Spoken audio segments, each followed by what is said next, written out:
Hello students, welcome to SUPSC. ಇವತ್ತಿನ current affairs topic of the day ಆಗಿರ್ತದ ಅಡುಗೆ ಎಣ್ಣೆಯ ಬೆಲೆ ಯಾಕೆ ಏರ್ತಾ ಇದೆ. ಇದು ನಮ್ಮ ಎಕನಾಮಿ ಪಾರ್ಟ್ಗೆ ತುಂಬಾ ಇಂಪಾರ್ಟೆಂಟ್ ಆಗ್ತದೆ. ಸೊ ಇದನ್ನು ನಾವು ಸ್ಟಡಿ ಮಾಡಲೇಬೇಕಾಗ್ತದೆ. ಅಡುಗೆ ಎಣ್ಣೆಯ ಬೆಲೆ ಏಕೆ ಏರ್ತಾ ಇದೆ ಅನ್ನೋದಕ್ಕೆ ಇಂಟರ್ನ್ಯಾಷನಲ್ ಕೆಲವು ರೀಸನ್ಸ್ ಕೂಡ ಇರ್ತವೆ, ನಮ್ಮ ಭಾರತ ಸರ್ಕಾರದ ರೀಸನ್ಸ್ ಕೂಡ ಇರ್ತವೆ. ಸರ್ಕಾರದಿಂದ ಇತ್ತೀಚಿನ ಪರಿಹಾರ ಏನಾಗಿದೆ ಅನ್ನೋದನ್ನು ಕೂಡ ನಾವು ನೋಡೋಣ. ಸರ್ಕಾರ ಈ ಪರಿಹಾರವನ್ನು ಸ್ವೀಕರಿಸ್ತಾ ಅಥವಾ ತಿರಸ್ಕಾರ ಮಾಡ್ತಾ ಅನ್ನೋದು ಕೂಡ ಈ ವಿಡಿಯೋದ ಎಂಡ್ನಲ್ಲಿ ನಿಮಗೆ ಗೊತ್ತಾಗ್ತದೆ. ಬನ್ನಿ ನೋಡೋಣ. ಇಲ್ಲಿ ಸರ್ಕಾರದ ಪರಿಹಾರವೇನು, ಅಡುಗೆ ಎಣ್ಣೆಯ ಬೆಲೆ ಏಕೆ ಹೆಚ್ಚುತ್ತಾ ಇದೆ ಅನ್ನೋದ್ರ ಬಗ್ಗೆ ನಾವು ಡೀಟೇಲ್ ಆಗಿ ನೋಡೋದಕ್ಕಿಂತ ಮುಂಚೆ ಇಲ್ಲಿ ಕಾಣ್ತಕ್ಕಂತಹ ಟೆಕ್ಸ್ಟ್ ಅನ್ನು ನೀವು ಟೆಲಿಗ್ರಾಮಲ್ಲಿ ಸರ್ಚ್ ಮಾಡಿ ನಮ್ಮ ಟೆಲಿಗ್ರಾಮ್ ಚಾನಲ್ಗೆ ಜಾಯ್ನ್ ಆಗಬಹುದಾಗಿದೆ. ಯಾಕೆ ಇದು ಸುದ್ದಿಯಲ್ಲಿದೆ ಅಂತ ನಾವು ನೋಡಿದ್ರೆ, Government slashes tariff value for edible oil import may lead to lower domestic prices. ಇಲ್ಲಿ ತಾರಿಫ್ ವ್ಯಾಲ್ಯೂ ಅಂತ ನಾವು ನೋಡ್ತಾ ಇದೀವಿ. ತಾರಿಫ್ ವ್ಯಾಲ್ಯೂ ಅಂದ್ರೆ ಏನು? ಈಗ ಹೊರ ದೇಶಗಳಿಂದ ನಮ್ಮ ಭಾರತಕ್ಕೆ ಆಮದು ಆಗ್ತಾ ಇರತಕ್ಕಂತಹ ಗೂಡ್ಸ್ಗಳು, ಆಮದು ಆಗ್ತಕ್ಕಂತಹ ಯಾವುದೇ ಸರಕುಗಳು, ಆಮದು ಅಂತಂದ್ರೆ ಏನು? ಇಂಪೋರ್ಟ್ ಆಗ್ತಾ ಇದೆ. ಆಮದು ಆಗ್ತಾ ಇರತಕ್ಕಂತಹ ಸರಕುಗಳು ಮತ್ತು ಇಲ್ಲಿ ಭಾರತದಲ್ಲಿ ಬೆಳೀತಕ್ಕಂತಹ ಸರಕುಗಳು ಒಂದೇ ಆದಲ್ಲಿ. ಈಗ ಫಾರ್ ಎಕ್ಸಾಂಪಲ್, ಈಗ ಎಣ್ಣೆಯನ್ನ ನಾವು ತಗೊಂಡ್ರೆ ಎಣ್ಣೆ ನಮ್ಮ ಭಾರತದಲ್ಲೂ ಕೂಡ ಪ್ರೊಡ್ಯೂಸ್ ಆಗ್ತದ ಮತ್ತು ಇಂಪೋರ್ಟ್ ಆಗಿರತಕ್ಕಂತಹ ಎಣ್ಣೆ ಕೂಡ ಬರ್ತದ. ಸೊ ಎರಡು ಎಣ್ಣೆಗಳಲ್ಲಿ ಒಂದು ರೇಟ್ ಡಿಫ್ರೆನ್ಸ್ ಅನ್ನ ಮೇಂಟೈನ್ ಮಾಡ್ತಾರೆ ಯಾವಾಗಲೂ. ಯಾವ ರೀತಿಯಾಗಿ? ಇಲ್ಲಿಯ ಅಡುಗೆ ಎಣ್ಣೆ 60 ರೂಪಾಯಿ ಇದ್ರೆ ಅಲ್ಲಿನ ಅಡುಗೆ ಎಣ್ಣೆಗೆ 80 ರೂಪಾಯಿ. ಇದರಿಂದ ಏನಾಗ್ತದ? ಹೆಚ್ಚಿನ ಗ್ರಾಹಕರು ಯಾವ ಕಡೆ ಅಟ್ರಾಕ್ಟ್ ಆಗ್ತಾರೆ? ದೇಸಿ ಎಣ್ಣೆಗಳಿಗೆ ಅಟ್ರಾಕ್ಟ್ ಆಗ್ತಾರೆ. ಇದರಿಂದ ನಮ್ಮ ದೇಶದಲ್ಲಿ ಪ್ರೊಡ್ಯೂಸ್ ಆಗ್ತಕ್ಕಂತಹ ಎಣ್ಣೆ ಮೊದಲು ಕನ್ಸಂಪ್ಷನ್ ಆಗ್ತದೆ, ಅದರ ಪೂರ್ತಿಯಾಗಿ ಅದರ ರಫ್ತು ನಮ್ಮ ದೇಶದಲ್ಲಿ ಎಷ್ಟು ಗ್ರಾಹಕರಿದ್ದಾರೆ ಎಲ್ಲರಿಗೂ ಕೂಡ ಅದು ಮೊದಲು ತಲುಪ್ತದೆ. ನಂತರ ಉಳಿದ ಜನರು ಏನು ಮಾಡ್ತಾರೆ? 80 ರೂಪಾಯಿ ಎಣ್ಣೆಗೆ ಮೋರೆ ಹೋಗ್ತಾರೆ. ಇದು ಫಾರ್ ಎಕ್ಸಾಂಪಲ್. ಈಗ 150 ರೂಪಾಯಿ ಪರ್ ಲೀಟರ್ ಇದೆ ಎಣ್ಣೆ, 150 ರೂಪಾಯಿ ಪರ್ ಲೀಟರ್ ಇದೆ ನಾರ್ಮಲ್ ಎಣ್ಣೆನ ನಾವು ತಗೊಂಡ್ರು ಕೂಡ. ಸೊ ಆ ರೀತಿಯಾದಂತಹ ಒಂದು ಪರಿಸ್ಥಿತಿ ಇರೋದ್ರಿಂದ ತಾರಿಫ್ ವ್ಯಾಲ್ಯೂವನ್ನ ಈಗ ಕಡಿಮೆ ಮಾಡ್ತಾ ಇದ್ದಾರೆ. ಇದರಿಂದ ನಮ್ಮ ಭಾರತದಲ್ಲಿ ಇರತಕ್ಕಂತಹ ಎಣ್ಣೆಯ ವ್ಯಾಲ್ಯೂ ಕೂಡ ಕಡಿಮೆ ಆಗಬಹುದು. ಈಗ 150 ರೂಪಾಯಿ ಪರ್ ಲೀಟರ್ ಇದೆ ಎಣ್ಣೆ. ಸೊ ಇದನ್ನ ತಾರಿಫ್ ವ್ಯಾಲ್ಯೂವನ್ನ ಒಂದು 5 ರೂಪೀಸ್ ಅವರು ಕಡಿಮೆ ಮಾಡಿದ್ರು ಕೂಡ ಭಾರತದಲ್ಲಿ ಇರತಕ್ಕಂತಹ ಎಣ್ಣೆಯ ವ್ಯಾಲ್ಯೂ ಕೂಡ ಕಡಿಮೆ ಆಗ್ಲೇಬೇಕು. ಇಲ್ಲತ್ತಂದ್ರೆ ಇಲ್ಲಿ ದೇಶೀಯವಾಗಿ ಉತ್ಪಾದನೆ ಆದಂತಹ ಎಣ್ಣೆ ಮಾರಾಟ ಆಗುವುದಿಲ್ಲ. ಸೊ ಅದು ಪ್ರಾಬ್ಲಮ್ ಇರೋದ್ರಿಂದ ಈಗ ಎಣ್ಣೆಯ ರೇಟು ಕಡಿಮೆ ಆಗ್ತದೆ ಅಂತ ಹೇಳ್ತಾ ಇದ್ದಾರೆ. ಆದ್ರೆ ಗೌರ್ಮೆಂಟ್ ಇವತ್ತು ಮತ್ತೊಂದು ಡಿಸಿಷನ್ ಅನ್ನು ತೆಗೆದುಕೊಂಡಿರ್ತದೆ. ಅದನ್ನ ಇವತ್ತು ಎಂಡ್ನಲ್ಲಿ ನೋಡೋಣ, ಕೊನೆಯಲ್ಲಿ. ಇಲ್ಲಿ ನಾವು ಭಾರತದಲ್ಲಿ ಎಣ್ಣೆ ಚಿಲ್ಲರೆ ವ್ಯಾಪಾರದಲ್ಲಿ ಯಾವ ರೀತಿಯಾಗಿ ವಹಿವಾಟು ಆಗ್ತದೆ, ಎಷ್ಟು ಅದರ ಬೆಲೆ ಇದೆ ಅನ್ನೋದನ್ನ ನಾವು 2020 ಮೇ 28 ಒಂದು ರೇಟು ಮತ್ತೆ 2021 ಮೇ 28 ಒಂದು ಬೆಲೆಗೆ ನಾವು ಕಂಪ್ಯಾರಿಸನ್ ಮಾಡಿ ನೋಡಿದಾಗ ಒಂದೇ ವರ್ಷದಲ್ಲಿ ಶೇಂಗಾ ಎಣ್ಣೆಯಲ್ಲಿ 20.1% ಏರಿಕೆಯಾಗಿರ್ತದ ಅಂತಂದ್ರೆ ಆವಾಗ 147.87 ರೂಪಾಯಿಗಳಲ್ಲಿ ಶೇಂಗಾ ಎಣ್ಣೆ ಸಿಗ್ತಿದ್ರೆ ಈಗ 177.59 ರೂಪಾಯಿಗಳಲ್ಲಿ ಸಿಗ್ತಾ ಇದೆ. ಸಾಸಿವೆ ಎಣ್ಣೆ ಕೂಡ ಅವಾಗ 118 ರೂಪಾಯಿ ಇದ್ದಿದ್ದು ಈಗ 171% ಆಗಿರ್ತದ. ಅಂತಂದ್ರೆ 44.33% ಹೆಚ್ಚಳ ಆಗಿರ್ತದ. ಅಂದ್ರ ಪ್ರತಿ 100 ರೂಪಾಯಿಗೆ 44.33 ರೂಪಾಯಿಗಳ ಹೆಚ್ಚಳ ಆಗಿರ್ತದ ಸಾಸಿವೆ ಎಣ್ಣೆಯಲ್ಲಿ. ವನಸ್ಪತಿಯಲ್ಲಿ ಕೂಡ ಅದೇ ರೀತಿಯಾಗಿ ಹೆಚ್ಚಳವನ್ನು ಕಾಣ್ತಾ ಇದ್ದೇವೆ. 45.19% ಹೆಚ್ಚಳವನ್ನು ನಾವು ಇಲ್ಲಿ ಕಾಣ್ತಾ ಇದ್ದೇವೆ. ಸೋಯಾಬೀನ್ ಆಯಿಲ್ ನಲ್ಲೂ ಕೂಡ ಅದೇ ರೀತಿಯಾದಂತಹ ಹೆಚ್ಚಳವನ್ನು ನೋಡ್ತಾ ಇದ್ದೇವೆ. 52.66% ಹೆಚ್ಚಳ ಆಗಿರ್ತದ. ಇಲ್ಲಿ ಅತ್ಯಂತ ಗರಿಷ್ಠವಾದಂತಹ ಒಂದು ಹೆಚ್ಚಳವನ್ನ ಕಂಡಂತಹ ಒಂದು ಎಣ್ಣೆ ಅಂತಂದ್ರ ಸನ್ಫ್ಲವರ್ ಆಯಿಲ್, ಸೂರ್ಯಕಾಂತಿ ಎಣ್ಣೆ ಅಥವಾ ಸನ್ಫ್ಲವರ್ ಆಯಿಲ್ 56.31% ಹೆಚ್ಚಳವನ್ನು ಕಂಡಿರ್ತದ. ಹೋದ ವರ್ಷ ಮೇ 28, 2020ರಲ್ಲಿ 110.54 ರೂಪಾಯಿಗಳಲ್ಲಿ ಬರ್ತಿರತಕ್ಕಂತಹ ಒಂದು ಸನ್ಫ್ಲವರ್ ಆಯಿಲ್ ಈಗ 172.79 ರೂಪಾಯಿಗಳಲ್ಲಿ ಬರ್ತಾ ಇದೆ. ಪ್ರತಿ 100 ರೂಪಾಯಿಗಳಿಗೆ 56.31 ಪೈಸೆಗಳಷ್ಟು 56 ರೂಪಾಯಿ 31 ಪೈಸೆಗಳಷ್ಟು ಹೆಚ್ಚಳ ಆಗಿರ್ತದೆ rate sunflower oil. Palm oil ಕೂಡ ಅದೇ ರೀತಿಯಾದಂತಹ ಒಂದು ಬೆಲೆಯಲ್ಲಿ ಏರಿಕೆಯನ್ನು ಕಂಡಿರ್ತದೆ. ಮೊದಲು 86.98 ರೂಪಾಯಿಗಳಿಗೆ ಸಿಗ್ತಾ ಇದ್ದಂತಹ ಪಾಲ್ಮ್ ಆಯಿಲ್ ಈಗ 133.99 ಪೈಸೆಗಳಲ್ಲಿ ಸಿಗ್ತಾ ಇದೆ. 133 ರೂಪಾಯಿ 99 ಪೈಸೆಗಳಲ್ಲಿ ಸಿಗ್ತಾ ಇದೆ ಅಂತಂದ್ರೆ ಪ್ರತಿ 100 ರೂಪಾಯಿಗಳಿಗೆ 54.54 ರೂಪಾಯಿಗಳ ಹೆಚ್ಚಳವನ್ನ ನಾವು ಇಲ್ಲಿ ನೋಡ್ತಾ ಇದ್ದೀವಿ. ಇದರ ಸೋರ್ಸ್ ಆಗಿರ್ತದ consumer-affairs.nic.in. ಸೊ ಈ ರೀತಿಯಾದಂತಹ ಒಂದು ಹೆಚ್ಚಳವನ್ನ ನಾವು ನೋಡ್ತಾ ಇದ್ದೇವೆ. ತಿನ್ನುವ ಆಯಿಲ್ ನಲ್ಲಿ ಇಷ್ಟೊಂದು ಯಾಕೆ ಹೆಚ್ಚಳ ಬಂತು? ಈಗಾಗಲೇ ನಾವು ಪೆಟ್ರೋಲ್ ಡೀಸೆಲ್ಗಳ ರೇಟ್ ನಲ್ಲಿ ಕೂಡ ಅತ್ಯಂತ ಹೆಚ್ಚಳವನ್ನ ಕಾಣ್ತಾ ಇದ್ದೇವೆ. ಪೆಟ್ರೋಲ್ ಡೀಸೆಲ್ ರೇಟ್ಗಳ ಹೆಚ್ಚಳಕ್ಕೆ ಏನ್ ಕಾರಣ ಅಂತ ನಿಮಗೆಲ್ಲರಿಗೂ ಈಗಾಗಲೇ ಹೇಳಿದ್ದೇನೆ ಒಂದ್ಸಲ ಒಂದು ವಿಡಿಯೋದಲ್ಲಿ. ಈಗ ತಿನ್ನುವ ಎಣ್ಣೆಯಲ್ಲಿ ಕೂಡ ಹೆಚ್ಚಳವನ್ನ ಯಾಕೆ ಕಾಣ್ತಾ ಇದ್ದೇವೆ ಅನ್ನೋದ್ರ ಬಗ್ಗೆ ಇವತ್ತಿಗೆ ನಾವು ಚರ್ಚೆ ಮಾಡೋಣ. ಇಲ್ಲಿ ಕಾರಣಗಳನ್ನ ನಾವು ನೋಡ್ತಾ ಹೋದ್ರೆ ಮೊದಲ ಕಾರಣ ಆಗಿರ್ತದ ಹೈ ಇಂಪೋರ್ಟ್. ಅತ್ಯಂತ ಹೆಚ್ಚಿನ ಅಡಿಗೆ ಎಣ್ಣೆಯನ್ನ ನಾವು ಆಮದು ಮಾಡ್ಕೊಳ್ತಾ ಇರ್ತೇವೆ. ಭಾರತದಲ್ಲಿ ಅಡಿಗೆ ಎಣ್ಣೆ ಒಟ್ಟು ಉಪಯೋಗ ಆಗ್ತಾ ಇರ್ತದಲ್ಲ, ಅದರಲ್ಲಿ ಕೇವಲ 1/3 ಭಾಗ ಮಾತ್ರ ಭಾರತದಲ್ಲಿ ಉತ್ಪಾದನೆ ಆಗ್ತಾ ಇದ್ರೆ 2/3 ಭಾಗ ನಾವು ಆಮದು ಮಾಡ್ಕೊಳ್ತಾ ಇರ್ತೇವೆ. ಸೊ ಉತ್ಪಾದನೆ ಮತ್ತು ಆಮದಿನ ನಡುವೆ ಎಷ್ಟು ಡಿಫರೆನ್ಸ್ ಇರ್ತದ ಅಂತಂದ್ರೆ, ಉತ್ಪಾದನೆ ಮತ್ತು ಬೇಡಿಕೆಯ ನಡುವೆ ಎಷ್ಟು ಡಿಫರೆನ್ಸ್ ಇರ್ತಾ ಇದೆ ಅಂತಂದ್ರೆ 13 ಮಿಲಿಯನ್ ಟನ್ಗಳಷ್ಟು ಡಿಫರೆನ್ಸ್ ಇರ್ತದ. ಅಂತಂದ್ರೆ 1,30,00,000 ಟನ್ಗಳಷ್ಟು, ಕಿಲೋಗ್ರಾಮ್ ಅಲ್ಲ ಟನ್, 1,30,00,000 ಟನ್ಗಳಷ್ಟು ಒಂದು ಗ್ಯಾಪ್ ಕಂಡು ಬರ್ತಾ ಇದೆ. ಅಂತಂದ್ರೆ ನಮ್ಮಲ್ಲಿ ಉತ್ಪಾದನೆ ಆಗೋದು ಕೇವಲ 11 ಮಿಲಿಯನ್ ಟನ್ ಮಾತ್ರ, 1,10,00,000 ಟನ್ಗಳು ಮಾತ್ರ ಎಣ್ಣೆ ಉತ್ಪಾದನೆ ಆಗೋದು. ಆದ್ರೆ ನಾವು ಎಷ್ಟು ಉಪಯೋಗ ಮಾಡ್ತಾ ಇದ್ದೇವೆ ಭಾರತದಲ್ಲಿ? 2,40,00,000 ಟನ್ ಅನ್ನು ಉಪಯೋಗ ಮಾಡ್ತಾ ಇದ್ದೀವಿ. ಅಂದ್ರೆ ನಾವು ಪ್ರತಿ ವರ್ಷ, ಈ ವರ್ಷ ನಾವು ಆಮದು ಮಾಡ್ಕೊಂಡಿರೋದಷ್ಟು 13 ಮಿಲಿಯನ್ ಟನ್ಗಳಷ್ಟು ಎಣ್ಣೆಯನ್ನ ನಾವು ಆಮದು ಮಾಡ್ಕೊಂಡಿರ್ತೇವೆ. ಅದರ ಬೆಲೆ ಎಷ್ಟಾಗಿರ್ತದ? 61,559 ಕೋಟಿ ರೂಪಾಯಿಗಳಷ್ಟು ಮೌಲ್ಯದ ಎಣ್ಣೆಯನ್ನ ನಾವು ಆಮದು ಮಾಡ್ಕೊಂಡಿರ್ತೇವೆ. ಇಲ್ಲಿ ಸೋಯಾಬೀನ್ನ ಬೇಡಿಕೆ ಭಾರತದಲ್ಲಿ ನಾವು ನೋಡಿದ್ರೆ, ಸೋಯಾಬೀನ್ನ ಆಮದನ್ನ ನಾವು ನೋಡಿದ್ರೆ, ಸೋಯಾಬೀನ್ ಆಯಿಲ್ ಅನ್ನ ನಾವು ಅರ್ಜೆಂಟೀನಾ ಮತ್ತು ಬ್ರಾಜಿಲ್ ದೇಶಗಳಿಂದ ಆಮದು ಮಾಡ್ಕೊಳ್ತಾ ಇದ್ದೇವೆ.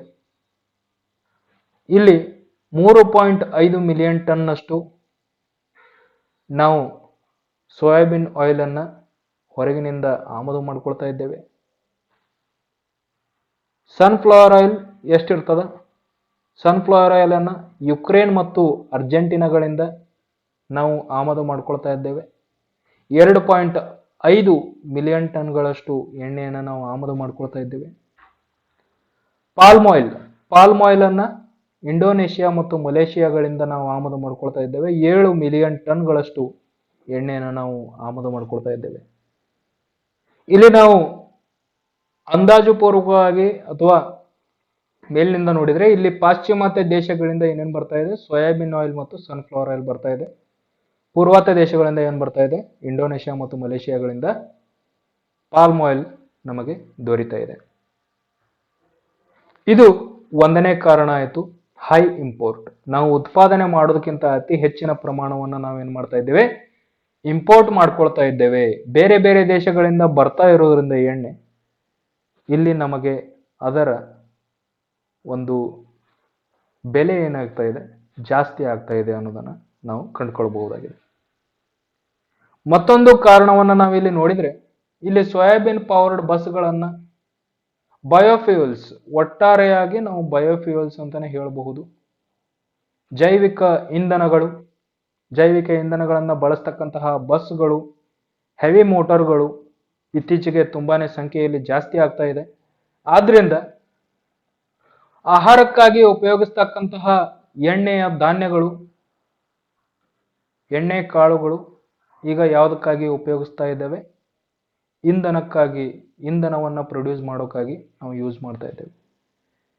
ಇಲ್ಲಿ ಒಂದು ಸೆಕ್ಟರ್ ಆಡ್ ಆಗಿರೋದ್ರಿಂದ, ಕೇವಲ ಮುಂಚೆ ಆಹಾರದ ಸೆಕ್ಟರ್ ಮಾತ್ರ ಇತ್ತು, ಆದ್ರಿಂದ ಎಣ್ಣೆ ಕಾಳುಗಳ ಬೆಲೆ ಆಹಾರಕ್ಕಾಗಿ ಮಾತ್ರ ಸೀಮಿತವಾಗಿತ್ತು. ಈಗ ಇಂಧನಕ್ಕಾಗಿಯೂ ಕೂಡ ಯೂಸ್ ಮಾಡ್ತಾ ಇರೋದ್ರಿಂದ ಅದರ ಬೇಡಿಕೆ ಜಾಸ್ತಿ ಆಯ್ತು. ಇಂಧನಕ್ಕಾಗಿ ಕೂಡ ನಾವು ಯೂಸ್ ಮಾಡ್ತಾ ಇರೋದ್ರಿಂದ ಎಣ್ಣೆ ಕಾಳುಗಳ ಬೇಡಿಕೆ ಜಾಸ್ತಿ ಆಯ್ತು. ಎಸ್ಪೆಷಲಿ ಸೋಯಾಬೀನ್ ಕಾಳಿನ, ಎಣ್ಣೆ ಕಾಳಿನ ಒಂದು ಬೇಡಿಕೆ ಜಾಸ್ತಿ ಆಗೋಕ್ಕೆ ಮೇನ್ ಕಾರಣ ಏನಂತಂದ್ರೆ, ಅದನ್ನ ಈಗ ಬಯೋಫ್ಯೂಯಲ್ಗಳಲ್ಲಿ ಯೂಸ್ ಮಾಡಲಾಗ್ತಿದೆ. ಸೊ ಇಲ್ಲಿ ಬೇಡಿಕೆ ಜಾಸ್ತಿ ಆಗಿರೋದ್ರಿಂದ ಅವುಗಳ ಬೆಲೆ ಏರ್ತಾನೆ ಹೋಗ್ತಾ ಇದೆ. ಇಲ್ಲಿ ಮಲೇಷಿಯಾದಿಂದ ತರಿಸ್ತಕ್ಕಂತಹ ಪಾಲ್ಮ್ ಆಯಿಲ್ ಮೊದಲು 2281 ರಿಂಗಿಟ್ಗಳಲ್ಲಿ ಸಿಗ್ತಾ ಇತ್ತು. ಈಗ 3890 ರಿಂಗಿಟ್ಗಳಲ್ಲಿ ಸಿಗ್ತಾ ಇದೆ ಪ್ರತಿ ಟನ್ಗೆ. 2281 ರಿಂಗಿಟ್ಗಳಲ್ಲಿ ಸಿಗ್ತಾ ಇತ್ತು, ಈಗ 3890 ರಿಂಗಿಟ್ಗಳಲ್ಲಿ ಸಿಗ್ತಾ ಇದೆ. ರಿಂಗಿಟ್ ಅಂತಂದ್ರೆ ಮಲೇಷಿಯಾ ದೇಶದ ಕರೆನ್ಸಿ, ಮಲೇಷಿಯಾ ದೇಶದ ಎಕ್ಸ್ಚೇಂಜ್ ಕರೆನ್ಸಿಗೆ ನಾವೇನ್ ಕರಿತೀವಿ? ರಿಂಗಿಟ್ ಅಂತ ಕರಿತೀವಿ. ಇನ್ನು ಸಿಬಾಟ್ ಅಂತಂದ್ರೆ Chicago board of trade. Chicago board of trade ನಿಂದ ಸೋಯಾಬೀನ್ ಕಾಳುಗಳನ್ನಾಗ್ಲಿ, ಎಣ್ಣೆಗಳನ್ನಾಗ್ಲಿ ಅವುಗಳ ಬೆಲೆ ಇಲ್ಲಿ ಫಿಕ್ಸ್ ಆಗ್ತದ. ಮುಂಚೆ ಅದರ ಬೆಲೆ ಆಗಿತ್ತು, ಹೋದ ವರ್ಷ ಅದರ ಬೆಲೆ ಆಗಿತ್ತು 306.16 ಅಮೆರಿಕನ್ ಡಾಲರ್ಗಳಾಗಿತ್ತು. ಈಗ ಎಷ್ಟಾಗಿದೆ? 559.51 ಅಮೆರಿಕನ್ ಡಾಲರ್ಗಳಷ್ಟಾಗಿದೆ. ಇಲ್ಲಿ ನಾವು ಪ್ಲೇನ್ಲಿ ನೋಡ್ತಾ ಇದ್ದೇವೆ 259 ಅಮೆರಿಕನ್ ಡಾಲರ್ಗಳಷ್ಟು ಹೆಚ್ಚಳ ಆಗಿರ್ತದ. So this is the significant difference which makes it most costlier. ಈ ರೀತಿಯಾದಂತಹ ಸಿನಾರಿಯೋಗಳನ್ನ ನಾವು ನೋಡ್ತಾ ಇದ್ದೇವೆ. ಮತ್ತು ಬಯೋಡೀಸೆಲ್ ಕ್ಷೇತ್ರದಲ್ಲಿ ಅತ್ಯಂತ ಹೆಚ್ಚಿನ ಸ್ಕೋಪ್ ಇದೆ. ಯಾಕಂತಂದ್ರೆ ಇತ್ತೀಚೆಗೆ ಎಲ್ಲರೂ ಕೂಡ ಗ್ರೀನ್ ಎನರ್ಜಿಗೆ ಶಿಫ್ಟ್ ಆಗ್ತಾ ಇದ್ದಾರೆ. ಗ್ರೀನ್ ಎನರ್ಜಿಗೆ ನಾವು ಶಿಫ್ಟ್ ಆಗ್ತಾ ಇರೋದ್ರಿಂದ, ಬಯೋಡೀಸೆಲ್ಗಳನ್ನ ಹೆಚ್ಚೆಚ್ಚಾಗಿ ನಾವು ಯೂಸ್ ಮಾಡ್ತಾ ಇರೋದ್ರಿಂದ, ಎಣ್ಣೆ ಕಾಳುಗಳನ್ನ ಬಯೋಡೀಸೆಲ್ಗಳ ಪ್ರೊಡಕ್ಷನ್ ಅಲ್ಲಿ ಯೂಸ್ ಮಾಡ್ತಾ ಇದ್ದೇವೆ. ಸೊ ಎಣ್ಣೆ ಕಾಳುಗಳ ಬೇಡಿಕೆ ಜಾಸ್ತಿ ಆಗ್ತಾ ಇದೆ, ಪ್ರೊಡಕ್ಷನ್ ಅಷ್ಟೇ ಇದೆ, ಆದ್ರಿಂದ ಅವುಗಳ ಬೆಲೆ ಜಾಸ್ತಿ ಆಗ್ತಾನೆ ಹೋಗ್ತಾ ಇದೆ. ಹಾಗೂ ಮಲೇಷಿಯಾದಿಂದ ಪಾಲ್ಮ್ ಆಯಿಲ್ ಅನ್ನ ನಾವು ಇಂಪೋರ್ಟ್ ಮಾಡ್ಕೊಳ್ತಾ ಇದ್ದೇವೆ. ಮಲೇಷಿಯಾದಲ್ಲಿ ಒಂದು ಲೇಬರ್ ಇಶ್ಯೂ ಕೂಡ ನಡೆದಿದೆ. ಈಗ ಅಲ್ಲಿ ಕಾರ್ಮಿಕರ ಒಂದು ಇಶ್ಯೂ ನಡೀತಾ ಇದೆ. ಕಾರ್ಮಿಕರ ಪೇಮೆಂಟ್ ಆಯ್ತು, ಅವರ ವರ್ಕಿಂಗ್ ಅವರ್ಸ್ ಆಯ್ತು, ಈ ರೀತಿಯಾದಂತಹ ಕೆಲವು ವಿಚಾರಗಳು, ವಿವಾದಗಳು ನಡೀತಾ ಇದೆ ಮಲೇಷಿಯಾದಲ್ಲಿ. ಆದ್ರಿಂದಲೂ ಕೂಡ ಅಲ್ಲಿ ಕಾರ್ಮಿಕರು ಇವಾಗ ಏನಾಗ್ತಾ ಇದ್ದಾರೆ? ಕಾಸ್ಟ್ಲಿ ಆಗ್ತಾ ಇದ್ದಾರೆ. ಕಾರ್ಮಿಕರಿಗೆ ಅವರು ಹೆಚ್ಚಿನ ಹಣವನ್ನು ಕೊಟ್ಟು ಅವರಿಂದ ಕೆಲಸ ಮಾಡಿಸ್ಬೇಕಾಗ್ತಾ ಇದೆ. ಆದ್ರಿಂದಲೂ ಕೂಡ ಅದರ ಎಫೆಕ್ಟಿವ್ ಪ್ರೈಸ್ ಎಲ್ಲಿ ನಮಗೆ ಕಾಣ್ತಾ ಇದೆ? 1 ಲೀಟರ್ ಎಣ್ಣೆಯಲ್ಲಿ ಕಾಣ್ತಾ ಇದೆ. ಮತ್ತು ಲಾ ನೀನ ಪರಿಣಾಮದಿಂದಲೂ ಕೂಡ ಪಾಲ್ಮ್ ಆಯಿಲ್ ನ ಒಂದು ಪ್ರೊಡಕ್ಷನ್ ಕಡಿಮೆ ಆಗ್ತಾ ಹೋಗ್ತದೆ. ಮಲೇಷಿಯಾ ಮತ್ತು ಇಲ್ಲಿ ನಾವು ನೋಡ್ತಾ ಇದ್ದೇವೆ ಇಂಡೋನೇಷ್ಯಾ, ಎರಡೂ ಕೂಡ ಪೂರ್ವಾತ ದೇಶಗಳಾಗಿರ್ತವೆ. ಓಕೆ, ಸೊ ಇಲ್ಲಿ ಏನಾಗ್ತದ? ಲಾ ನೀನಾ ಅಂತಕ್ಕಂತಹ ಒಂದು ವಿದ್ಯಮಾನದಲ್ಲಿ ಸಾಗರಿಕ ತಾಪಮಾನ ಏನಾಗ್ಬಿಡ್ತದ? ಕಡಿಮೆ ಆಗ್ಬಿಡ್ತದ. ಸಾಗರಿಕ ತಾಪಮಾನ ಕಡಿಮೆ ಆಗೋದ್ರಿಂದ ಅದರ ಎಫೆಕ್ಟ್ ಅಲ್ಲಿನ ಎನ್ವೈರ್ಮೆಂಟ್ ಮೇಲೆ ಬೀಳ್ತದ. ಆ ಎನ್ವೈರ್ಮೆಂಟ್ ನಿಂದ ಏನಾಗ್ಬಿಡ್ತದ?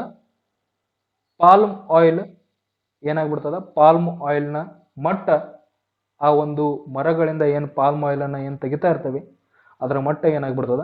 ಕಡಿಮೆ ಆಗ್ಬಿಡ್ತದ. ಸೊ ಆದ್ರಿಂದಲೂ ಕೂಡ ಪಾಲ್ಮ್ ಆಯಿಲ್ಗಳ ಪ್ರೊಡಕ್ಷನ್ ಕಡಿಮೆ ಆಗ್ತಾ ಇದೆ, ಆದರೆ ಬೇಡಿಕೆ ಅಷ್ಟೇ ಇದೆ. ಆದ್ರಿಂದಲೂ ಕೂಡ ಬೆಲೆ ಏರಿರ್ತದ. ಇದೆಲ್ಲಾನು ನಾವು ನೋಡಿದ್ವಿ. ಆದ್ರೆ ಇನ್ನೊಂದು ಸಿಗ್ನಿಫಿಕೆಂಟ್ ಆದಂತಹ ಒಂದು ವಿಷಯ ಏನಂತಂದ್ರೆ ಬದಲಾದ ಆಹಾರ ಪದ್ಧತಿ. ಯಾಕೆ ಮೊದಲಿನಗಿಂತಲೂ ಜನಸಂಖ್ಯೆ ಅಂತೂ ಜಾಸ್ತಿ ಆಗ್ತಾನೆ ಇದೆ, ಆದ್ರೆ ಇನ್ನೊಂದು ಕೂಡ ಫ್ಯಾಕ್ಟರ್ ಇದೆ. ಯಾವುದು? ಬೇಡಿಕೆ ಹೆಚ್ಚಾಗ್ಲಿಕ್ಕೆ ಬದಲಾದಂತಹ ಒಂದು ಆಹಾರ ಪದ್ಧತಿ. 1993ರಿಂದ 2011ರ ಒಂದು ಟ್ರೆಂಡ್ ನಾವು ನೋಡಿದ್ದೇ ಆದಲ್ಲಿ 1993ರಲ್ಲಿ 0.37 ಪರ್ ಕೆಜಿ ಇಲ್ಲಿ ಗ್ರಾಮಾಂತರ ಗ್ರಾಮಾಂತರ ಪ್ರದೇಶಗಳಲ್ಲಿ ನಾವು ಕೇವಲ ನೋಡ್ತಾ ಇರ್ತೇವೆ ಎಷ್ಟು ಒಂದು ತಿಂಗಳಿನಲ್ಲಿ ಯೂಸ್ ಮಾಡ್ತಕ್ಕಂತಹ ಎಣ್ಣೆಯ ಪ್ರಮಾಣ ಎಷ್ಟಾಗಿರ್ತದ? ಒಂದು ಅವರೇಜ್ ಎಣ್ಣೆಯ ಪ್ರಮಾಣ 370 ಗ್ರಾಮ್ಗಳಷ್ಟು ಮಾತ್ರ ಇರ್ತದ.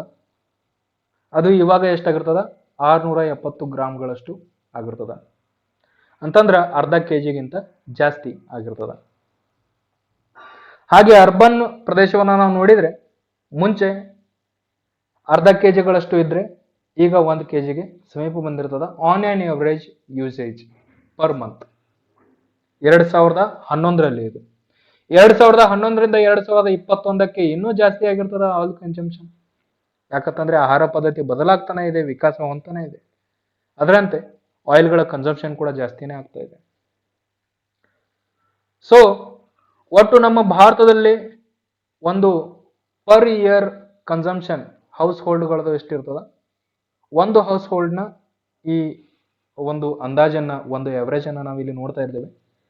ಒಂದು ಮನೆ ಪ್ರತಿ ವರ್ಷ ಎಷ್ಟು ಎಣ್ಣೆಯನ್ನು ಯೂಸ್ ಮಾಡ್ತಾ ಇದೆ ಅಂತ ನಾವು ನೋಡಿದ್ರೆ 19.8 ಕೆಜಿ ಎಣ್ಣೆಯನ್ನ, ಅಂತಂದ್ರೆ ಸುಮಾರು 20 ಕೆಜಿ ಎಣ್ಣೆಯನ್ನ ಪ್ರತಿ ವರ್ಷ ಯೂಸ್ ಮಾಡ್ತಾ ಇದೆ ಅಂತ ನಾವು ಹೇಳ್ಬಹುದಾಗಿದೆ. ಆನ್ ಆನ್ ಎವರೇಜ್ ಭಾರತೀಯ ಒಂದು ನಾರ್ಮಲ್ ಭಾರತೀಯ ಮನೆ 20 ಕೆಜಿಗಳಷ್ಟು ಎಣ್ಣೆಯನ್ನ ಪ್ರತಿ ವರ್ಷ ಯೂಸ್ ಮಾಡ್ತಾ ಇದೆ. ಸೊ ಹೀಗೆ ಆಹಾರ ಪದ್ಧತಿ ಕೂಡ ಬದಲಾಗ್ತಾ ಇರೋದ್ರಿಂದ ಅದು ಕೂಡ ಬೇಡಿಕೆ ಜಾಸ್ತಿ ಆಗೋದ್ರ ಕಡೆ ಹೋಗ್ತಾ ಇದೆ. ಆದ್ರಿಂದ ಬೇಡಿಕೆ ಜಾಸ್ತಿ ಆಗೋದ್ರಿಂದ ಮತ್ತೆ ಏನಾಗ್ತಾ ಇದೆ, ಇಲ್ಲಿ ಅದರ ಒಂದು ಬೆಲೆ ಜಾಸ್ತಿ ಆಗ್ತಾ ಹೋಗ್ತಾ ಇದೆ. ಮತ್ತೊಂದು ಇಂಪಾರ್ಟೆಂಟ್ ಫ್ಯಾಕ್ಟರ್ ಬೆಲೆ ಏರಿಕೆಗೆ ಮೇನ್ ಫ್ಯಾಕ್ಟರ್ ಏನಂತಂದ್ರೆ, ಇಷ್ಟೆಲ್ಲ ಫ್ಯಾಕ್ಟರ್ಸ್ ಇದ್ರೂ ಕೂಡ ಈ ಬೆಲೆ ಏರಿಕೆ ಇಷ್ಟೊಂದು ಆಗಬಾರ್ದಾಗಿತ್ತು, ಆಗ್ತಾ ಇರ್ಲಿಲ್ಲ, ಹೀಗೆ ಇರ್ಲಿಲ್ಲ ಅಂತಂದ್ರೆ ಅದು ಯಾವ ಫ್ಯಾಕ್ಟರ್ ಅಂತಂದ್ರೆ ಹೈ ಇಂಪೋರ್ಟ್ ಡ್ಯೂಟೀಸ್, ಹೆಚ್ಚಿನ ಆಮದು ತೆರಿಗೆಗಳು. ಭಾರತದಲ್ಲಿ ಅವರು ರಫ್ತು ಮಾಡಬೇಕಾದ್ರೆ ಆ ಒಂದು ದೇಶದಿಂದ, ಈಗ ಅರ್ಜೆಂಟೀನಾಗಳಿಂದ ಸೋಯಾಬೀನ್ ಆಯಿಲ್ ಬರ್ತಾ ಇದೆ ಅಂತಂದ್ರೆ ಅರ್ಜೆಂಟೀನಾದಿಂದ ಅವರು ಭಾರತಕ್ಕೆ ರಫ್ತು ಮಾಡಬೇಕಾದ್ರೆ ಅಲ್ಲಿ ಎಕ್ಸ್ಪೋರ್ಟ್ ಡ್ಯೂಟಿ ಕೂಡ ಅವರು ಅದರ ಮೇಲೆ ವಿಧಿಸಿರ್ತಾರೆ, ರಫ್ತು ತೆರಿಗೆ ಕೂಡ ಅದರ ಮೇಲೆ ವಿಧಿಸಲಾಗಿರ್ತದ. ಆದ್ರೆ ಇಲ್ಲಿ ಮತ್ತೆ ನಾವು ಆಮದು ಮಾಡ್ಕೊಳ್ಬೇಕಾದ್ರೆ ಮತ್ತೆ ಅದರ ಮೇಲೆ ಆಮದು ತೆರಿಗೆಯನ್ನು ನಾವು ಹೇರ್ತೇವೆ. ಹೀಗೆ ಆಗ್ತಾ ಇರೋದ್ರಿಂದ ಎರಡೂ ಕಡೆಗೆ ನಾವಿಲ್ಲಿ ತೆರಿಗೆಗಳನ್ನ ವಿಧಿಸ್ತಾ ಇರೋದ್ರಿಂದ ಆ ಒಂದು ತೆರಿಗೆ ನಮ್ಮಲ್ಲಿ ಜಾಸ್ತಿ ಆಗ್ತಾ ಇದೆ. ಆ ಒಂದು ತೆರಿಗೆ ಹೆಚ್ಚಳ ಆಗ್ತಾ ಇರುವುದರಿಂದ ಅಡಿಗೆ ಎಣ್ಣೆಯ ಬೆಲೆ ಜಾಸ್ತಿ ಆಗ್ತಾ ಇದೆ ಅಂತ ನಾವು ನೋಡಬಹುದಾಗಿದೆ. High import duties, agriculture high import duties ಏನೋ ಇದೆ, ಆಮದು ತೆರಿಗೆ ಅಂತೂ ಹೆಚ್ಚಿಗೆನೇ ಇದೆ. ಅದಷ್ಟೇ ಅಲ್ಲದೆ ಅದರ ಮೇಲೆ ಮತ್ತೆ ನಾವು ಏನೇನು ಸೆಸ್ಗಳನ್ನ ಹಾಕ್ತಾ ಇದ್ದೇವೆ, ಯಾವ್ಯಾವ ಟ್ಯಾಕ್ಸ್ಗಳನ್ನ ಹಾಕ್ತಾ ಇದ್ದೇವೆ: agriculture infrastructure and development cess, social welfare cess, ಇತ್ತೀಚೆಗೆ ನಾವು ನೋಡ್ತಾ ಇದ್ದೇವೆ ಸ್ವಚ್ಛ ಭಾರತ್ ಅಭಿಯಾನ್ ಸೆಸ್. ಓಕೆ, ಈ ರೀತಿಯಾದಂತಹ ಎಲ್ಲಾ ಸೆಸ್ಗಳನ್ನ ಅದರ ಮೇಲೆ ಹಾಕಿ ಟೋಟಲ್ ಎಫೆಕ್ಟಿವ್ ಇಂಪೋರ್ಟ್ ಸೆಸ್ ಎಷ್ಟಾಗ್ತಾ ಇದೆ ಅದರ ಮೇಲೆ ಪ್ರತಿ 100 ರೂಪಾಯಿಗೆ 35 ರೂಪಾಯಿಗಳ ಟ್ಯಾಕ್ಸ್ನೇ ಆಗ್ತಾ ಇದೆ. ಪ್ರತಿ 100 ರೂಪಾಯಿಗೆ, ಪ್ರತಿ ಲೀಟರ್ಗೆ ಅಲ್ಲ. ನಾವು ಆಯಿಲ್ಗೆ ಎಷ್ಟು ಖರ್ಚು ಮಾಡ್ತಾ ಇದ್ದೀವಿ? ಈಗ 150 ರೂಪಾಯಿಗಳಷ್ಟು ನಾವು ಖರ್ಚು ಮಾಡ್ತಾ ಇದ್ದೇವೆ. ಪ್ರತಿ 100 ರೂಪಾಯಿಗೆ 35 ರೂಪಾಯಿಗಳಷ್ಟು ಅಂತಂದ್ರೆ ಇಲ್ಲಿ ಪ್ರತಿ ಲೀಟರ್ಗೆ ಎಷ್ಟು ನಾವು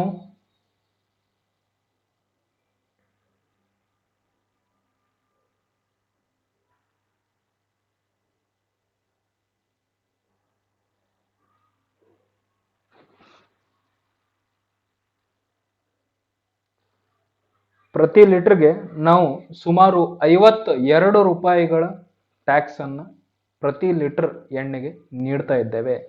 ತಿನ್ನೋ ಎಣ್ಣೆಗೆ, ಅಡಿಗೆ ಎಣ್ಣೆಗೆ ನಾವು ಸುಮಾರು 52 ರೂಪಾಯಿಗಳ ಟ್ಯಾಕ್ಸ್ ಅನ್ನು ನೀಡ್ತಾ ಇದ್ದೇವೆ ಗೆಳೆಯರೆ. ಇದ್ಯಾವುದು ಕೇವಲ ಇಂಪೋರ್ಟ್ ಡ್ಯೂಟಿ. ಓಕೆ, ಆಮದು ತೆರಿಗೆನೆ ಎಷ್ಟಿದೆ? 52 ರೂಪಾಯಿಗಳ ಒಂದು ಆಮದು ತೆರಿಗೆನೇ ಇದೆ ಪ್ರತಿ ಲೀಟರ್ ಅಡಿಗೆ ಎಣ್ಣೆಯ ಮೇಲೆ, ಪ್ರತಿ ಲೀಟರ್. ಹೀಗೆ ಒಂದು ವರ್ಷಕ್ಕೆ ಎಷ್ಟು ಕೆಜಿ ಎಣ್ಣೆಯನ್ನ ಒಬ್ಬ ಗ್ರಾಹಕ ಪಡಿತಾ ಇದ್ದಾನೆ? ಆನ್ ಆನ್ ಅವರೇಜ್ 20 ಕೆಜಿ ಎಣ್ಣೆಯನ್ನು ಒಬ್ಬ ಗ್ರಾಹಕ ಪಡಿತಾ ಇದ್ದಾನೆ. ಇಲ್ಲಿ ಪಾಲ್ಮ್ ಆಯಿಲ್, ಪಾಲ್ಮ್ ಆಯಿಲ್ ನಲ್ಲಿ ಕೂಡ ಇದೇ ರೀತಿಯಾಗಿರ್ತದ. ಪಾಲ್ಮ್ ಆಯಿಲ್ ಮೇಲೆ, ಆ ಪಾಲ್ಮ್ ಆಯಿಲ್ ಕ್ರೂಡ್ ಆಗಿದ್ರೆ, ಕಚ್ಚಾ ಎಣ್ಣೆ ಆಗಿದ್ರೆ ಅದರ ಮೇಲೆ ಯಾವುದೇ ರೀತಿಯಾದಂತಹ ಇಂಪೋರ್ಟ್ ಟ್ಯಾಕ್ಸಸ್ ಇರೋದಿಲ್ಲ. ಆದರೆ ಬೇರೆ ಸೆಸಸ್ ಅದರ ಮೇಲೆ ಅಪ್ಲೈ ಆಗ್ತದೆ. ಇಂಪೋರ್ಟ್ ಡ್ಯೂಟೀಸ್ ಅದರ ಮೇಲೆ ಇರೋದಿಲ್ಲ. ಆದರೆ agricultural infrastructure cess, social welfare cess, Swachh Bharat Abhiyan cess ಇವೆಲ್ಲವೂ ಕೂಡ ಅದರ ಮೇಲೆ ಇರುತ್ತೆ. ಸೊ ಅದರ ಮೇಲೆ ಕೂಡ ಒಂದು ಸ್ವಲ್ಪ ಪರ್ಸೆಂಟೇಜ್ನಷ್ಟು ನಾವು ತೆರಿಗೆಯನ್ನು ನೋಡ್ತಾ ಇರ್ತೇವೆ. ಆದರೆ ಪ್ಯೂರಿಫೈಡ್ ಪಾಲ್ಮ್ ಆಯಿಲ್ ಮೇಲೆ ಎಷ್ಟು ಪರ್ಸೆಂಟ್ ಇಂಪೋರ್ಟ್ ಟ್ಯಾಕ್ಸ್ ಅನ್ನು ನಾವು ನೋಡ್ತಾ ಇದ್ದೇವೆ? 59.4 ಪ್ರತಿ 100 ರೂಪಾಯಿಗೆ 59.4 ರೂಪಾಯಿಗಳಷ್ಟು ಇಂಪೋರ್ಟ್ ಟ್ಯಾಕ್ಸ್ ಅನ್ನ ನೋಡ್ತಾ ಇದ್ದೇವೆ. ಸೋಯಾಬೀನ್ ಆಯಿಲ್ ನಲ್ಲೂ ಕೂಡ ಪ್ರತಿ 100 ರೂಪಾಯಿಗೆ 38.5 ರೂಪಾಯಿಗಳ ಹೆಚ್ಚಳವನ್ನ 38.5 ರೂಪಾಯಿಗಳ ಒಂದು ತೆರಿಗೆಯನ್ನು ನಾವು ನೋಡ್ತಾ ಇದ್ದೇವೆ. ಸನ್ಫ್ಲವರ್ ಆಯಿಲ್ ಅಲ್ಲೂ ಕೂಡ ಅಷ್ಟೇ, ಅಲ್ಲಿಯೂ ಕೂಡ 49.5 ರೂಪಾಯಿಗಳ ಪ್ರತಿ 100 ರೂಪಾಯಿಗೆ 49.5 ರೂಪಾಯಿಗಳ ಒಂದು ತೆರಿಗೆಯನ್ನ, ಆಮದು ತೆರಿಗೆಯನ್ನ ನಾವು ನೋಡ್ತಾ ಇದ್ದೇವೆ. ಇಷ್ಟು ಹೈ ಇಂಪೋರ್ಟ್ ಟ್ಯಾಕ್ಸ್ ಇರೋದ್ರಿಂದ ಮತ್ತೆ ನಮ್ಮ ಒಂದು ಅಡಿಗೆ ಎಣ್ಣೆಯ ಬೆಲೆ ಇನ್ನೂ ಜಾಸ್ತಿ ಆಗ್ತಾನೆ ಹೋಗ್ತಾ ಇದೆ.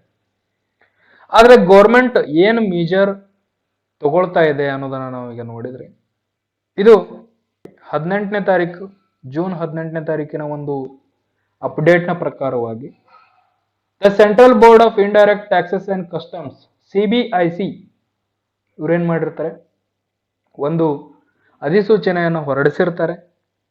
ಅದ್ರ ಮೂಲಕವಾಗಿ ಟಾರಿಫ್ ಇಂಪೋರ್ಟ್ ವ್ಯಾಲ್ಯೂವನ್ನು ನಾವು ಕಡಿಮೆ ಮಾಡಬೇಕು, ಅದನ್ನ ಕಟ್ ಮಾಡಬೇಕು. ಎಷ್ಟು?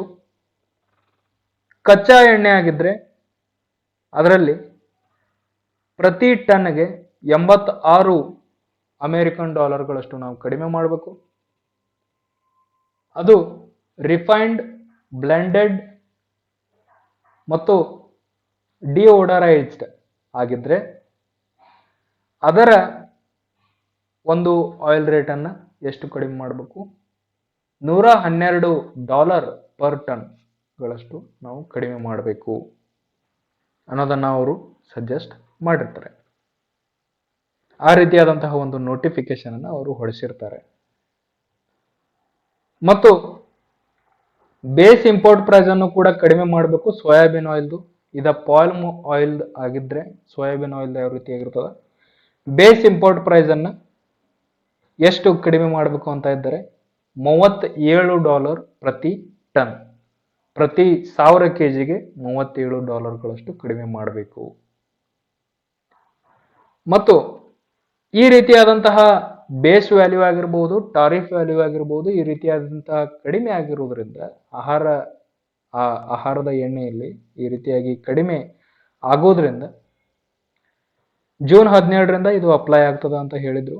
ಅವಾಗ್ಲಿಂದಲೇ ಅಡಿಗೆ ಎಣ್ಣೆಯ ಒಂದು ಬೆಲೆಯಲ್ಲಿ ಕಡಿಮೆ ಇಳಿಕೆ ಕಂಡು ಬರ್ತದ ಅನ್ನೋದನ್ನ ಹಲವಾರು ಎಕನಾಮಿಸ್ಟ್ಗಳು ತಮ್ಮ ಅಭಿಪ್ರಾಯಗಳನ್ನು ಹೇಳಿದ್ರು.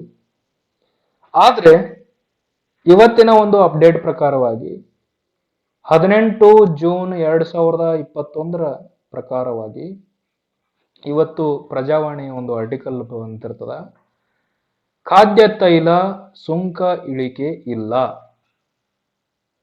ಯಾವುದೇ ರೀತಿಯಾದಂತಹ ಸುಂಕದ ಕಡಿತ ಮಾಡ್ತಾ ಇಲ್ಲ ಖಾದ್ಯ ತೈಲದ ಮೇಲೆ. ಆಹಾರದ ಎಣ್ಣೆಯ ಮೇಲೆ ಯಾವುದೇ ರೀತಿಯಾದಂತಹ ಸುಂಕದ ಕಡಿತ ಮಾಡ್ತಾ ಇಲ್ಲ ಅಂತ ಕ್ಲಿಯರ್ ಆಗಿ ಕೇಂದ್ರ ಸರ್ಕಾರ ಹೇಳಿರ್ತದೆ. ಖಾದ್ಯ ತೈಲಗಳ ಮೇಲಿನ ಆಮದು ಸುಂಕವನ್ನ ತಗ್ಗಿಸ್ತಕ್ಕಂತಹ ಒಂದು ಪ್ರಸ್ತಾಪವನ್ನು ಕೇಂದ್ರ ಸರ್ಕಾರ ತಡೆ ಹಿಡಿದಿದೆ. ಗರಿಷ್ಠ ಮಟ್ಟ ತಲುಪಿರತಕ್ಕಂತಹ ಖಾದ್ಯ ತೈಲಗಳ ಬೆಲೆಯು ಅಂತಾರಾಷ್ಟ್ರೀಯ ಮಾರುಕಟ್ಟೆಯಲ್ಲಿ ಇಳಿಕೆ ಆಗ್ತಾ ಇರತಕ್ಕಂತಹ ಕಾರಣದಿಂದ ಈ ತೀರ್ಮಾನವನ್ನು ತೆಗೆದುಕೊಳ್ತಾ ಇದೆ ಅಂತ ಅಧಿಕಾರಿಗಳು ಹೇಳಿರ್ತಾರೆ. ಇವರೇನು ಹೇಳ್ತಾ ಇದ್ದಾರೆ, ನಾವು ತಾರಿಫ್ ವ್ಯಾಲ್ಯೂವನ್ನು ಈಗ ಕಡಿಮೆ ಮಾಡುವುದಿಲ್ಲ, ನಾವು ಇಂಪೋರ್ಟ್ ಡ್ಯೂಟಿಯನ್ನು ಕೂಡ ಕಡಿಮೆ ಮಾಡುವುದಿಲ್ಲ, ನಮ್ಮ ಆಮದು ಸುಂಕವನ್ನು ಕೂಡ ನಾವು ಕಡಿಮೆ ಮಾಡುವುದಿಲ್ಲ ಮತ್ತು ತಾರಿಫ್ ವ್ಯಾಲ್ಯೂವನ್ನು ಈಗ ನಾವು ಕಡಿಮೆ ಮಾಡೋದಿಲ್ಲ. ಯಾಕಂತಂದ್ರೆ ಅವರೇ ಕಡಿಮೆ ಮಾಡ್ತಾ ಇದ್ದಾರೆ ಮತ್ತು ನಾವು ಕಡಿಮೆ ಮಾಡಿದೆವು ಅಂತಂದ್ರೆ ಇನ್ನೂ ಬಹಳ ಕಡಿಮೆ ಆಗ್ಬಿಡ್ತದೆ ಬೆಲೆ. ಓಕೆ, ಅಂತಾರಾಷ್ಟ್ರೀಯ ಮಟ್ಟದಲ್ಲೇನೆ ಕಡಿಮೆ ಆಗ್ತಾ ಇದೆ, ಇನ್ನು ನಾವು ಭಾರತದಲ್ಲಿಯೂ ಕೂಡ ಕಡಿಮೆ ಮಾಡಿದೆವು ಅಂತಂದ್ರೆ ಬಹಳ ಕಡಿಮೆ ಆಗ್ಬಿಡ್ತದೆ ಎಣ್ಣೆಯ ಬೆಲೆ.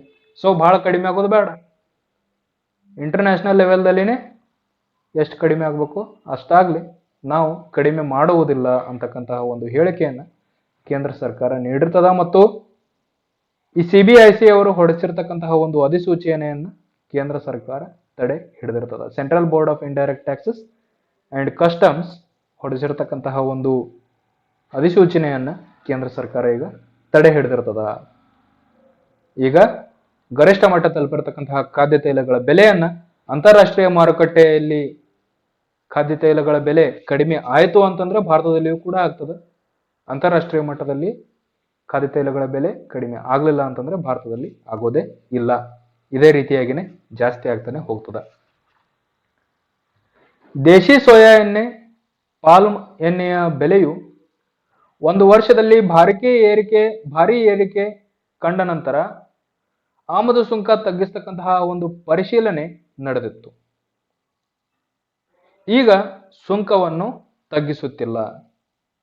ಸುಂಕವನ್ನು ತಗ್ಗಿಸುವುದು ಸುಸ್ಥಿರವಾದ ಪರಿಹಾರ ಅಲ್ಲ. ಸುಂಕವನ್ನು ತಗ್ಗಿಸುವುದು ಸುಸ್ಥಿರವಾದಂತಹ ಒಂದು ಪರಿಹಾರ ಅಲ್ಲ ಅಂತ ಅಧಿಕಾರಿಯೊಬ್ಬರು ಹೆಸರು ಬಹಿರಂಗ ಪಡಿಸಬಾರದು ಎಂಬ ಷರತ್ತಿನೊಂದಿಗೆ ತಿಳಿಸಿದರು. ಎಂತಂದ್ರೆ ಆ ಅಧಿಕಾರಿ ಈ ರೀತಿಯಾದಂತಹ ಒಂದು ಹೇಳಿಕೆಯನ್ನಂತೂ ನೀಡ್ತಾರೆ. ನಂತರ ಹೇಳಿಕೆಯನ್ನು ನೀಡಿದ ಮೇಲೆ ನನ್ನ ಹೆಸರನ್ನು ಬಹಿರಂಗ ಪಡಿಸಬೇಡ್ರಿ ಅಂತ ಹೇಳಿಬಿಟ್ಟು ಅನಂತರ ಅವರು ಆ ಒಂದು ಷರತ್ತನ್ನ ವಿಧಿಸಿ ನಂತರ ಈ ಒಂದು ಅಪ್ಡೇಟ್ ಅನ್ನ ನೀಡ್ತಾರೆ. ಅಂತಾರಾಷ್ಟ್ರೀಯ ಮಾರುಕಟ್ಟೆಯಲ್ಲಿನ ಬೆಲೆ ಜಾಗತಿಕ ಪೂರೈಕೆ ವ್ಯವಸ್ಥೆಯನ್ನು ಗಮನಿಸಲಾಗ್ತಾ ಇದೆ. ಅಂತಂದ್ರೆ ಜಾಗತಿಕ ಪೂರೈಕೆ ವ್ಯವಸ್ಥೆಯನ್ನು ಮತ್ತು ಅಂತಾರಾಷ್ಟ್ರೀಯ ಮಾರುಕಟ್ಟೆಯಲ್ಲಿ ಇರತಕ್ಕಂತಹ ಒಂದು ಬೆಲೆಯನ್ನು ಭಾರತ ಗಮನಿಸ್ತಾ ಇದೆ. ಸಂದರ್ಭ ಎದುರಾದಲ್ಲಿ ರೈತರ ಹಾಗೂ ಗ್ರಾಹಕರ ಹಿತವನ್ನು ಗಮನದಲ್ಲಿ ಇರಿಸಿಕೊಂಡು ಸುಂಕವನ್ನ ತಗ್ಗಿಸ್ತಕ್ಕಂತಹ ಒಂದು ಪ್ರಸ್ತಾಪವನ್ನ ಮತ್ತೆ ಮುನ್ನೆಲೆಗೆ ತರಲಾಗ್ತಾ ಇದೆ ಎಂದು ಮೂಲಗಳು ತಿಳಿಸಿರ್ತವೆ. ಅಂತಂದ್ರೆ ಈ ಒಂದು ಪ್ರಸ್ತಾಪವನ್ನ ಪೋಸ್ಟ್ಪೋನ್ ಮಾಡಿರ್ತಾರೆ. ಈ ಒಂದು ಪ್ರಸ್ತಾಪವನ್ನ ಏನ್ ಮಾಡಿದರೆ ಪೋಸ್ಟ್ಪೋನ್ ಮಾಡಿದರೆ, ಆದರೆ ಯಾವುದೇ ರೀತಿಯಾದಂತಹ ಆಕ್ಷನ್ಗಳನ್ನ ಇದ್ರ ಮೇಲೆ ಈಗ ತಗೋತಾ ಇಲ್ಲ ಅಂತಕ್ಕಂತಹ ಒಂದು ಹೇಳಿಕೆಯನ್ನ ಕೇಂದ್ರ ಸರ್ಕಾರ ಈಗ ನೀಡಿರ್ತದೆ. ಸೊ ಈಗ ನೀವು ನಿಮ್ಮ ಅಭಿಪ್ರಾಯಗಳನ್ನ ನೀವು ಕಮೆಂಟ್ ಬಾಕ್ಸ್ ನಲ್ಲಿ ಹಾಕಿ ಗೆಳೆಯರೆ. ಆಹಾರ ಖಾದ್ಯ ಅಥವಾ ಆಹಾರ ಎಣ್ಣೆಯನ್ನ ಆಹಾರಕ್ಕಾಗಿ ಬಳಸ್ತಕ್ಕಂತಹ ಒಂದು ಎಣ್ಣೆಯ ಬೆಲೆ ಅಟ್ಲೀಸ್ಟ್ ಪೆಟ್ರೋಲ್ ಡೀಸೆಲ್ಗಳ ಬೆಲೆ ಕಡಿಮೆ ಆಗಲಿಲ್ಲ ಅಂದ್ರೂ ಕೂಡ petrol diesel it is also an essential good, but vehicles ಇದ್ರೆ petrol diesel is essential good, but vehicles ಇರಲಿಲ್ಲ ಅಂತಂದ್ರೆ ಆಹಾರದ ಎಣ್ಣೆ ಆದ್ರೂ ಬೇಕೇ ಬೇಕು. ಮಿನಿಮಮ್ ಆಗಿ ಆಹಾರ ಒಂದು ನಾವು ಎಸೆನ್ಷಿಯಲ್ ಗೂಡ್ ಅಂತ ನಾವು ಕನ್ಸಿಡರ್ ಮಾಡ್ತೇವೆ. ನಮ್ಮ ಜೀವಿಸ ಹಕ್ಕಿನಲ್ಲಿ ಆಹಾರ ಕೂಡ ಬರ್ತದೆ. ಸೊ ಆಹಾರದ ಎಣ್ಣೆಯ ಬೆಲೆ ಜಾಸ್ತಿ ಆಗ್ತಾ ಹೋದ್ರೆ ಈಗ ದಿನನಿತ್ಯ ಕೇವಲ 100 ರೂಪಾಯಿಗಳನ್ನ ದುಡಿಯೋರು ಕೂಡ ಇದ್ದಾರೆ, 50 ರೂಪಾಯಿಗಳ ದುಡಿಯೋರು ಕೂಡ ಇದ್ದಾರೆ.